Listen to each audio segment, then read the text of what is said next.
रूसी लीडर्स और पुतिन के कमांडर यूक्रेन को सबक सिखाने के लिए टैक्टिकल न्यूक्लियर वेपन्स के इस्तेमाल की बात कर रहे हैं। लेकिन बड़ा सवाल यह है कि क्या इससे तबाही कम होगी, विध्वंस कम होगा?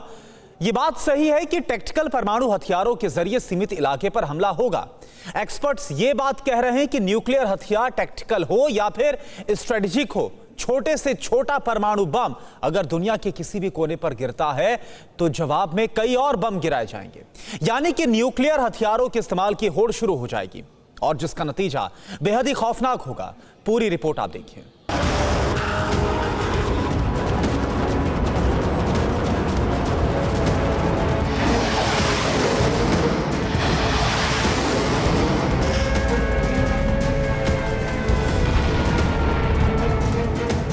क्या रूसी राष्ट्रपति पुतिन अपने भरोसेमंद चेचन कमांडर रमजान कादिरोव की सलाह पर अमल करेंगे?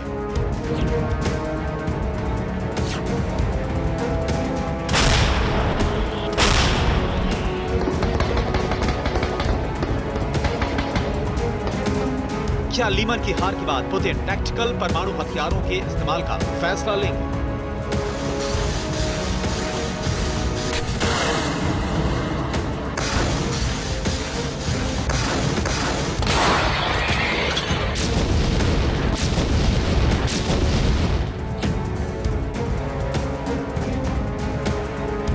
जैसे जैसे यूक्रेन वॉर में रूस की फौज पिछड़ रही है, ये सवाल बड़े होते जा रहे हैं। सवाल पूछे जा रहे हैं कि क्या रूस अब अपने जखीरे से उन टैक्टिकल न्यूक्लियर वेपन्स को निकालेगा जिन्हें उसने कई सालों से स्टोर करके रखा है।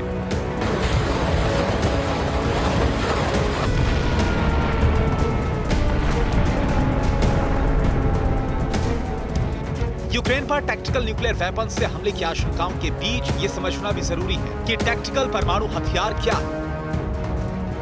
रूस के पास कितने टैक्टिकल परमाणु हथियार हैं? क्या रूस वाकई इनका इस्तेमाल कर सकता है?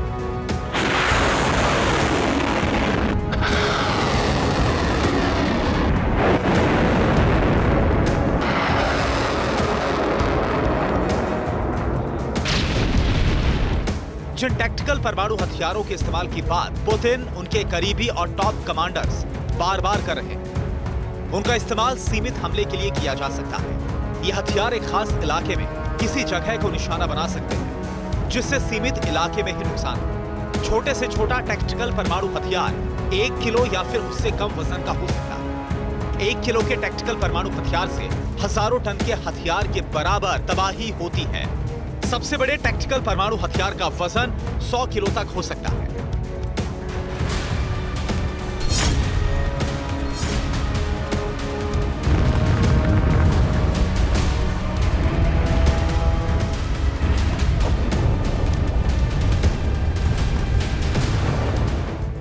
भले ही टैक्टिकल परमाणु हथियार छोटे हैं, लेकिन इनका इस्तेमाल भारी तबाही मचा सकता है। इसे ऐसे समझ लीजिए, अमेरिका ने 1945 में हिरोशिमा में जो परमाणु बम गिराया था उसका वजन सिर्फ 15 किलो था, लेकिन इस न्यूक्लियर बम ने एक बड़े शहर को राख के ढेर में तब्दील कर दिया। परमाणु बम के गिरते ही हिरोशिमा में 70,000 लोगों की मौत हो गई। रेडिएशन के असर से बाद के दिनों में कई हजार लोगों की मौत हुई।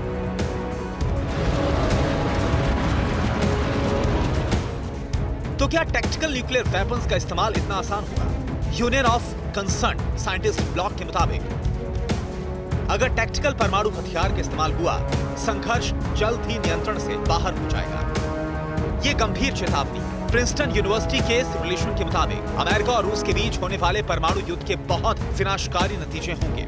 इस सिमुलेशन के मुताबिक रूस और पश्चिमी देशों के बीच परमाणु युद्ध होने पर कुछ ही घंटे में दुनिया भर में 9 करोड़ लोग मारे जाएंगे।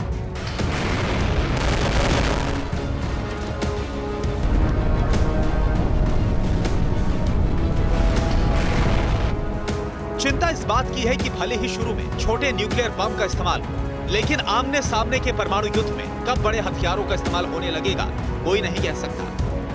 रूस के पास दुनिया का सबसे बड़ा परमाणु जखीरा है। इसमें सीमित क्षमता वाले टैक्टिकल परमाणु हथियार भी शामिल हैं। अमेरिकी खुफिया जानकारी के मुताबिक रूस के पास करीब 2000 टैक्टिकल परमाणु हथियार हैं। ये हथियार कई तरह की मिसाइलों में इस्तेमाल किए जा सकते हैं। टैक्टिकल परमाणु हथियारों को एयरक्राफ्ट और युद्धपोतों से भी छोड़ा जा सकता है।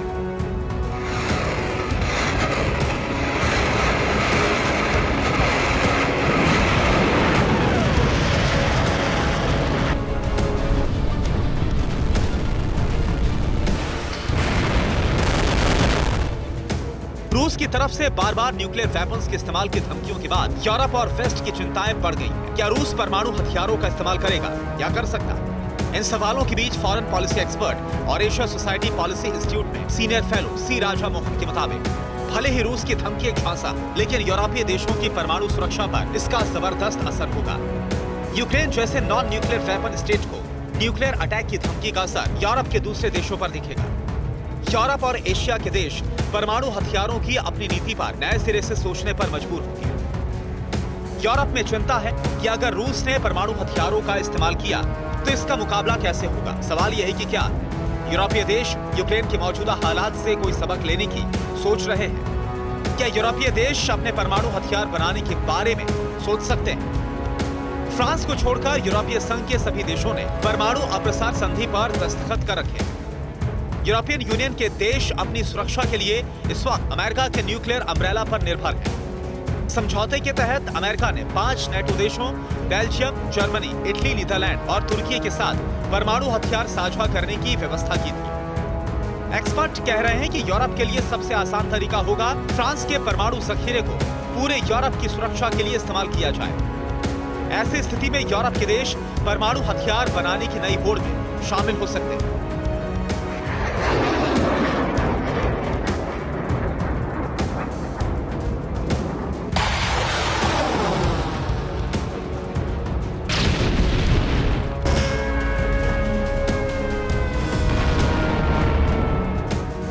रूस टैक्टिकल परमाणु हथियारों का इस्तेमाल करे या फिर ना करे, इसे लेकर पुतिन और उनके थिंक टैंक्स को 1000 बार सोचना होगा, क्योंकि इस माइक्रो न्यूक्लियर वेपन के इस्तेमाल का सीधा मतलब होगा रूस जंग हार चुका है।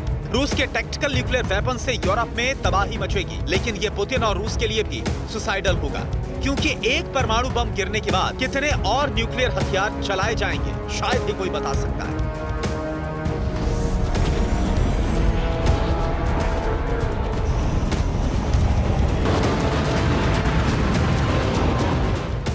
यानी तबाही ऐसी होगी जो आज तक नहीं हुई, जिसकी कल्पना तक किसी ने नहीं की।